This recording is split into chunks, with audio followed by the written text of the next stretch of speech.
Good morning বন্ধুরা, কেমন আছো তোমরা সবাই? আই হোপ সবাই খুব ভালো আছো। আর আমিও বেশ ভালোই আছি। আজকে বুধবার, আর ঘড়ির কাঁটাতে এখন বাজে ওই 7টা মতো। আর এখন থেকে তোমাদেরকে সাথে নিয়ে আমি আমার ব্লগটা স্টার্ট করছি।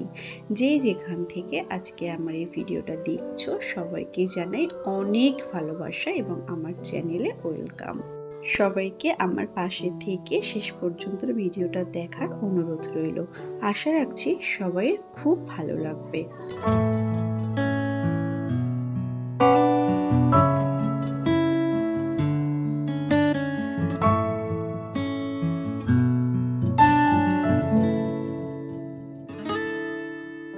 আমাদের সংসারে প্রতিদিন বিভিন্ন রকমের কাজ থাকে। তার মধ্যে একটা খুব গুরুত্বপূর্ণ কাজ হলো বাচ্চাকে সকালে ঘুম থেকে তুলে তাকে রেডি করে নির্দিষ্ট সময়ের মধ্যে তাকে স্কুলে পাঠানো। খুব গুরুত্বপূর্ণ কাজ গো এটা। আর সেটাই এখন করছি। আগে নিজে ফ্রেশ হয়ে এখন চলে এসেছি কিচেনে, আর মামামের জন্য এখন টিফিন বানাচ্ছি। আমাদের মায়েদের প্রতিদিন সকাল হলেই একটা টেনশন কাজ করে যে আজকে বেবিকে স্কুলে কি টিফিন দেব। তো সেই জন্য আমি যেটা করে থাকি যে প্রত্যেক দিনের একটা টিফিন আমি লিস্ট করে নিয়েছি, কোন দিনে কি টিফিন দেব। তার জন্য সকালে উঠে আর আমাকে ভাবতে হয় না যে আজকে মাম্মামকে স্কুলে কি টিফিন দেব। তো যাই হোক, আজকে তোমরা তো দেখলে আমি স্যান্ডউইচ দিয়েছি মাম্মামকে, আর তোমরাও মনে করলে এরকম একটা সাপ্তাহিক লিস্ট তৈরি করে নিতে পারো সোম থেকে শুক্র কী কী টিফিন দেবে। তাহলে দেখবে সকালে উঠে এই টেনশানটাও থাকে না, আর ডিসিশান নিতে নিতে অনেকটা সময়ও পার হয়ে যায় না। তো যাই হোক, মাম্মামকে রেডি করে নিজেও রেডি হয়ে নিয়েছি, আর এখন মাম্মামকে স্কুলে দিতে চলে যাচ্ছি। কি বলো তো, মাম্মাম তো খুবই ছোট, তো সেই জন্য আমাকেই দিতে যেতে হয়। তো এখন চলে এসেছি বাড়িতে, আর মনে হচ্ছে যেন নিজের উপর থেকে একটা বড় ঝড় বয়ে গেল। কি আর করা যাবে। তো বাড়িতে এসে আবার কাজ শুরু করে দিয়েছি। আমার হাতে এখন ঘড়ি ধরে 2 ঘন্টার সময় আছে, জানো তো। তো এই 2 ঘন্টার মধ্যে সব কিছু গুছিয়ে নিয়ে আমাকে আরও একটা ডিউটি পালন করতে যেতে হবে।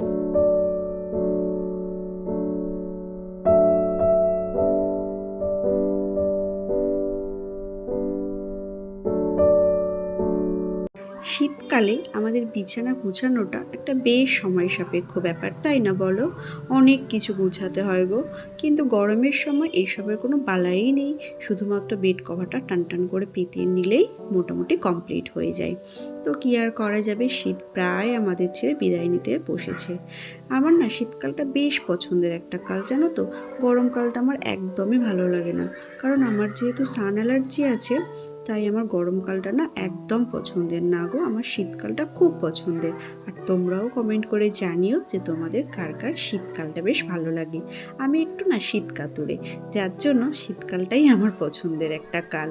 তো যাই হোক, তোমাদের সাথে গল্প করতে করতে দেখো আমার বিছানাটা গোছানো রেডি হয়ে গেছে, আর এখন আমি বালিশের কভারগুলো পরিয়ে নিচ্ছি। বেড কভারটা প্রতিদিন চেঞ্জ করা পসিবল হয় না, তবে প্রায় চেষ্টা করি একদিন পরে পরেই চেঞ্জ করতে, কারণ মাম্মাম যেহেতু ছোট না, তো সেই জন্য আমি একটা বেড কভার বেশি দিন ইউজ করি না। একদিন পরে পরে বেড কভারটাকে চেঞ্জ করে নিই। তো বিছানাটা গুছানো কমপ্লিট করে নিয়েছি, আর এখন আমি দেখো ঘরটাকে পরিষ্কার করে নিচ্ছি।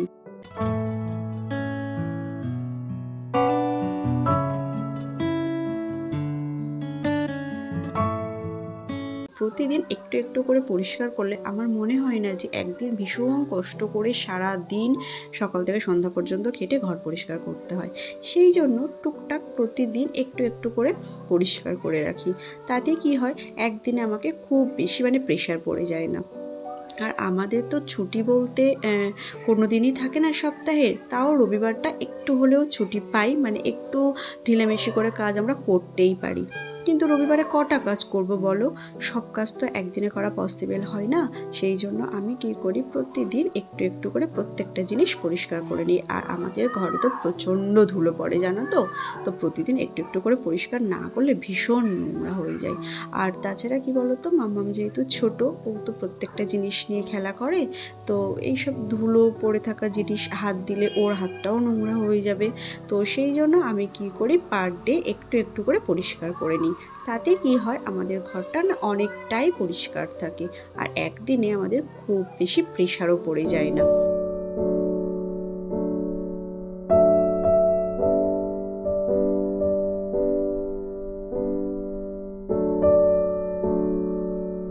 আমার ঘরে না খুব বেশি আসবাবপত্র হয়তো তোমরা দেখতে পাবে না, তবে যেটুকু আছে সেটুকু আমার কাছে অনেক, আর আমি পার ডে চেষ্টা করি সেগুলোকে সুন্দর করে পরিষ্কার পরিচ্ছন্ন রাখার। তো এতক্ষণ ধরে আমি মাম্মামের ওয়ার্ড্রপটা পরিষ্কার করে নিলাম। আর আমার ঘরের স্পেসটা না খুবই ছোট, তোমরা হয়তো দেখে বুঝতেই পারছো। তো যাই হোক, মাম্মামের ওয়ার্ড্রপে মাম্মামের সমস্ত কিছু রাখি, আর আমাদের ওয়ার্ড্রপটা সম্পূর্ণ আলাদা। তাতে কি হয় বলো তো, কোনো জিনিস মানে খুব বেশি খোঁজাখুঁজি করার প্রয়োজন পড়ে না। তো ওয়ার্ড্রপটা গুছিয়ে নিয়ে ড্রেসিং টেবিলটাও একটু গুছিয়ে নিলাম, আর এখন আমি ঘরটা একটু ঝাড় দিয়ে পরিষ্কার করে নিচ্ছি। যদিও মানে একজন আছে আমাদের, মানে ঘরটাকে একটু মুছে দেয়, একটা দিদি আসে, তাহলেও সকালে একটু না পরিষ্কার করে নিলে না ভীষণ নোংরা হয়ে যায় গো। আর দিদিটা আস্তে আস্তে প্রায় দুপুর 2-2:30টা মতো বেজে যায়। তো সেই জন্যই আমি একবার একটু পরিষ্কার করে নিলাম। আর ওদিকে মা কিন্তু রান্না বসিয়ে দিয়েছে, যেহেতু হাজব্যান্ডকে অফিসে বেরিয়ে যাবে, তো সেই জন্য মা রান্নাটা বসিয়েই দিয়েছে। কোনো কোনো দিন আমি মাম্মামকে দিয়ে এসে নিজে রান্না করে নিই, আবার যেদিন একটু ঘর গোছানোর দিকে যাই, তো সেদিন মা করে নেয়। তো আমার ঘরের দিকটা সব কমপ্লিট হয়ে গেছে, আর এখন আমি চলে এসেছি ওর ভাতটা গুছিয়ে দেবো। ও মানে হাজব্যান্ড নিয়ে অফিসে বেরিয়ে যাবে, আর তারপর আমি আবার নিজে রেডি হব, আমি আবার মাম্মামকে আনতে যাব। এখনও না সকাল থেকে ব্রেকফাস্ট করারই টাইম হয়নি, জানো তো। তো ভাতটা গুছিয়ে দিয়ে এই যে হাজব্যান্ড দেখো বেরিয়ে যাচ্ছে, এখন আমি হচ্ছে ব্রেকফাস্ট করব। আর আজকে ব্রেকফাস্টে তেমন কিছুই করব না, কি বলো তো, যেদিন মাম্মামকে যে টিফিনটা দিই সেদিনই আমি সেটা চেষ্টা করি তার উপর দিয়েই কিছু খাওয়ার। আলাদা করে আর কিছু ব্রেকফাস্ট বানানোর না সময়ই হয় না। তো তোমরা তো দেখলে মাম্মামকে স্যান্ডউইচ দিয়েছি, আর নিজের জন্য তো আর স্যান্ডউইচ বানানোর মতো টাইমও নেই। তো একটু বাটার দিয়ে নিজের জন্য একটু সেঁকে নিলাম, সেটাই আজকে ব্রেকফাস্ট করে নেব। তো মা আর আমি দুজনেই করব। তো দেখো আমার হচ্ছে ব্রেকফাস্টটা এখন প্রায় হয়ে গেছে। তো আজকে তো স্নানও করার টাইম পাইনি, মানে মাম্মামকে নিয়ে এসে তারপরে স্নান করব। এখন একটু বসে শান্তিতে ব্রেকফাস্টটা করে নিলাম। আর দেখো হাজব্যান্ড আজকে আবার বাজার থেকে কি কি নিয়ে এসেছে তোমাদেরকে একটু দেখাই। এই দেখো অল্প করে একটু মাংস নিয়ে এসেছে, যেহেতু আমি, মা আর মাম্মাম তিনজনেই খাবো, সেই জন্য খুব বেশি না। আর এদিকে দেখো মাছ নিয়ে এসেছে 2 রকমের। একদিকে এটা হচ্ছে কি কাটা রুই মাছ মনে হয়, আমি ঠিক খুব ভালো চিনি না, আর আরেকটা বোধহয় ভোলা মাছ নিয়ে এসছে। তো সেই মাছগুলো ধুয়ে সব কিছু ফ্রিজে স্টোর করে এখন আবার নিজে রেডি হয়ে চলে যাচ্ছি মাম্মামকে নিয়ে আসতে। তো এই যে মাম্মামকে নিয়ে আসলাম, আর এখন তো জানো মোটামুটি বেশ ভালোই গরম পড়ে গেছে। যতদিন ঠান্ডাটা ছিল না বেশ ভালোই ছিল গো, আর ভীষণ রোদ বাইরে। তো এখন মাম্মামকে ফ্রেশ করে দেব, দিয়ে মাম্মামকে স্নান করিয়ে দেব। অনেক বেলা হয়ে গেছে, আর এখনও না ঢের কাজ বাকি গো। আর মাথার উপরে কাজ বাকি থাকলে না ভীষণ টেনশানে থাকি। তো মাম্মামকে ফ্রেশ করে দিয়েছি, আর সমস্ত জামা কাপড়গুলো নিয়ে একটু দেখো ছাদে হচ্ছে মেলে দেবো, একটু হাওয়া মানে হাওয়া লাগিয়ে নেব। আর সকালে কিছু কাচাকুচি করেছিলাম, তো সেইগুলোই এখন দেখো মানে তুলে নিয়ে আসছি, সেগুলো সব শুকিয়ে গেছে। আর মাম্মামকে এখন দেখো স্নান করিয়ে দিয়েছি, দিয়ে মাম্মামকে ফ্রেশ করিয়ে দিলাম, আর আমি এখন একটু যাব স্নানে।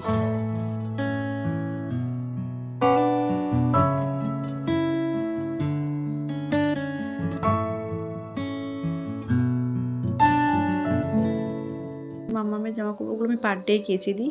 মানে কি বলতো, স্টোর করে করে রাখলে না অনেক জামাকাপড় একদিনে জমে যায়, সেদিন মানে খুব বেশি হয়ে যায়, কাচতে ভালোও লাগে না। তো সেই জন্য কি করি, প্রত্যেক দিন অল্প অল্প করে মানে যেটুকু যা হয় সেটুকুই মানে কেচে দিই।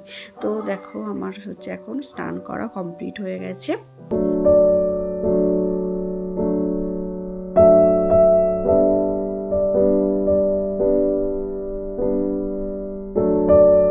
এই পর্যন্ত যারা ভিডিওটা দেখেছো তাদের যদি ভালো লেগে থাকে তো অবশ্যই আমার চ্যানেলটাকে সাবস্ক্রাইব করে দিও, আর অবশ্যই একটা লাইক করে দিও, কারণ তোমাদের একটা লাইক আমাকে পরবর্তীকালে আরও অনেক ভিডিও বানাতে অনেক বেশি মোটিভেট করবে। তো এখন দেখো আমি চলে এসেছি রান্নার দিকে।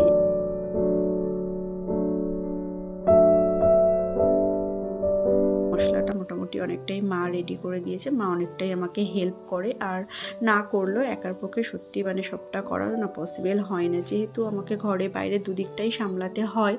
আর মাম্মামের জন্য দেখো একটু প্রেশার কুকারে মানে আমাদের সাথে একসাথে ভালো করে কষে নিয়েছি মাংসটা, নিয়ে মাম্মামের জন্য জাস্ট আলাদা করে একটু প্রেশার কুকারে বসিয়ে দিচ্ছি, কারণ একটু ভালো না বয়েল হলে না ও আবার খেতে পারবে না। তো আমাদের রান্নাটাও কমপ্লিট হয়ে গেছে, আর এখন দেখো মাম্মামের রান্নাটাও কমপ্লিট হয়ে গেছে। তো এখন কাজ হচ্ছে মাম্মামকে ভাত খাওয়ানো, তো এখন সেটাই করছি। তো চলো আজকের ভিডিওটা এইটুকু। Thanks for watching.